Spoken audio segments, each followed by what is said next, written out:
Junior ডাক্তারদের রাতভর আন্দোলন, বিচারের দাবিতে তখন সোচ্চার আন্দোলনকারীরা। বিরাম নেই, ঘুমের তো প্রশ্নই ওঠে না। নবান্নে মুখ্যমন্ত্রী তাদের জন্য অপেক্ষা করে চলে গিয়েছেন। আন্দোলনকারীরা দেখা করেননি তার সঙ্গে। তাদের দাবি, নবান্ন থেকে কোনো বার্তা পৌঁছায়নি।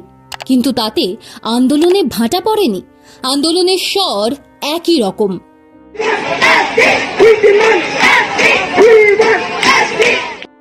তখন বেশ রাত।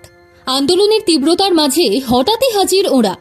ওরা মানে যারা হারিয়েছেন নিজের মেয়েকে, যে তিলোত্তমাকে ঘিরে গত 1 মাস ধরে সবকিছু উত্তাল, তাঁরই বাবা মা, সঙ্গে পরিবারের অন্যান্য সদস্যরাও। ডাক্তারদের আন্দোলনে তাদের উপস্থিতি যেন এক অন্য মাত্রা যোগ করল। চোখ বাগ মানানো জল ছিল, বুকে আগুনও ছিল। তারাও সামিল বিচারের দাবিতে।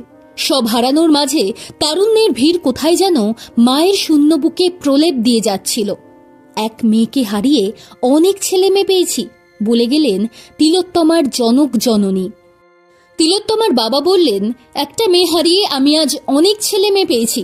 সবাই যেভাবে আমাদের পাশে এসে দাঁড়িয়েছেন, বিচারের দাবিতে লড়ছেন, তাতে আশা করছি বিচার আমরা পাবই। প্রশাসনের সুবুদ্ধি হোক। এ শহরের বোন তিনি। সেই বোনের জন্য বিচার চেয়ে আন্দোলনের মঞ্চ থেকে সরাসরি মুখ্যমন্ত্রীর কাছেও প্রশ্ন তুললেন তিলোত্তমার পরিবার। মুখ্যমন্ত্রী মমতা বন্দ্যোপাধ্যায়ের পুজোয় ফেরা, উৎসবে ফেরা প্রসঙ্গ টেনে তিলোত্তমার মায়ের বক্তব্য, আমার ছেলেমেয়েরা আজ রাস্তায়, তাই বাড়িতে থাকতে পারিনি, ছুটে এসেছি এখানে। প্রশাসন তোমাদের কোথায় দাঁড় করিয়েছে? মুখ্যমন্ত্রী উৎসবে যোগ দিতে বলছেন। আমার কাছে এটাই উৎসব। সল্টলেকে স্বাস্থ্য ভবনের সামনে এই আন্দোলনে ছিলেন তিলোত্তমার কাকিমা দাদারাও।